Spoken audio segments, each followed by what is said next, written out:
اللهم صل وسلم وبارك على سيدنا محمد وعلى اله وصحبه اجمعين. يا صباح الفل، يا صباح الورد، يا صباح الياسمين. صباحكم مليان خير ورضا وامل وتفاؤل واطمئنان وراحه بال. شايفين صينيه البطاطس الحلوه دي؟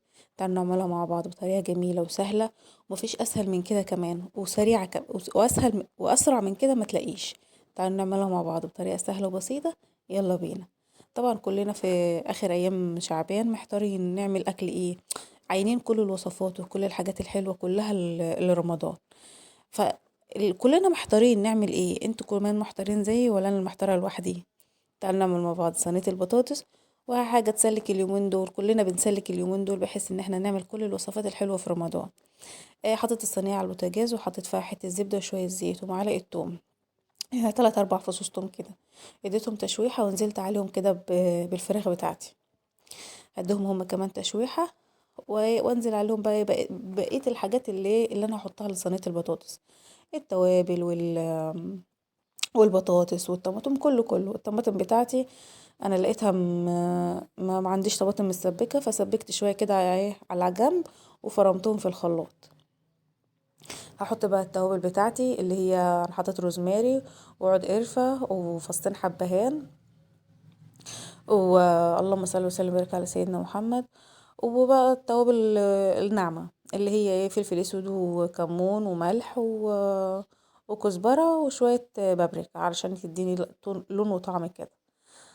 كل سنة وانتم طيبين، كل سنة ينعاد عليكم الأيام بالخير يا رب. بكرة إن شاء الله عيد الأم. كل سنة وكل أم طيبة. ربنا يبارك في عمر كل أم. على قيد الحياة، ربنا يديها الصحة يا رب، وربنا يبارك لها في ولادها ويديها ويديها طولة العمر يا رب. طبعا حطيت كمان بصلاية كده قطعتها جوليان كده بإيديا 4 أرباع، ورحت جاية مقطعها على طول. نزلت كمان بالبطاطس بتاعتي. طبعا دي أسهل طريقة، أسرع وأسهل طريقة ممكن تعمليها، تعملي صينية البطاطس لو انت مستعجلة، لو انت مش لو انت مثلا مش عارفة تطبخي ايه. طبعا بأول حاجة بنجري عليها هي صينية البطاطس. فانا بيني وبينكم انا كنت محتاره اعمل اكل ايه، فجريت دايما جريت على طول على صينيه البطاطس. بقلبهم كده في بعض علشان انا طبعا مقطعه الفراخ حتت صغيره علشان ايه الفراخ حتت صغيره علشان ايه، تبقى تستوي على طول مع البطاطس بتاعتي. انتوا عارفين البطاطس اليومين دول ما بتاخدش سوا خالص. زي ما قلت لكم حطيت التوابل الناعمه كمان والبابريكا كمان اهي. هديهم بقى تقليبه، وهحط حته بنجرايه. يعني ايه البنجر عشان يديله لون حلو كده. صينية البطاطس دايما بتحب تكون لونها غامق شوية، او لونها يكون احمر حلو. ده لازم احط البنجر. وزعته كده عشان ما كنت احطه في الاول بس نسيت، افتكرته بعد ما حطيت البطاطس. وده الطماطم اللي انا سبكتها حطيتها هي كمان، ضربتها ضربتين بالخلاط كده، ورحت جايه حطاها على طول. هزودها بقى المية بتاعتها علشان اسيبها بقى ايه، تاخد لها غلوتين على البوتاجاز لحد ما الفرن بتاعي يسخن. طالع ما الفرن يسخن بقى، ندعي كده لكل أم توفاها الله، ربنا يرحمها يا رب ويغفر لها ويجعل مثواها الجنة. ربنا يرحمك يا أمي يا رب ويغفر لك، انت وكل أم فرقة الحياة. ربنا يرحمكم جميعا يا رب. ربنا يرحمك يا صوصة. صوصة دي خالة جوزي يا جماعة. ربنا يرحمها ويغفر لها يا رب ويجعل مرضها دايما في ميزان حسناتها. آم، ويصبر ولادها على فراقها. ربنا يرحمهم جميعا يا رب. هنا هغطي بقى بالفويل عليها واسيبها تستوي كده شوية، مع تغلي غلوتين عما الفرن يسخن عشان ايه اسرع عملية السوا. لان أنا لو حطيتها في الفرن على طول هتاخد وقت، فسيبتها كده ايه على البوتاجاز تاخد لها كام غلوة لحد ما الفرن بتاعي يسخن. تعالوا بقى ما نعمل مع بعض الرز. هنعمل معاه رز بشعرية. وايه طبعا صينيه البطاطس ديت يا اما يتعمل معاها صينيه رز معمر، يا اما معاها رز بشعريه. فانا هعمل رز بشعريه معاها، يعني ايه حاجه سريعه كده. طبعا حطيت الماده الدهنيه بتاعتي وحطيت الشعريه عما تتحمر بقى هيكون واخلص يعني اعمل الرز واحط عليه الميه، تكون هي غلت لها غلوتين والفرن كمان ساخن. اللهم صل وسلم وبارك على سيدنا محمد وعلى آله وصحبه أجمعين.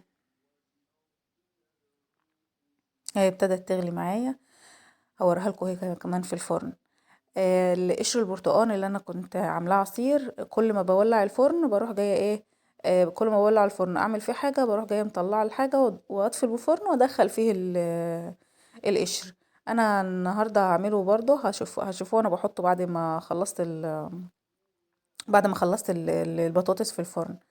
هنا الشعريه بتاعتي اتحمرت، حطيت عليها الرز وهحط عليها الملح واحط عليها ميتها وخلاص على كده.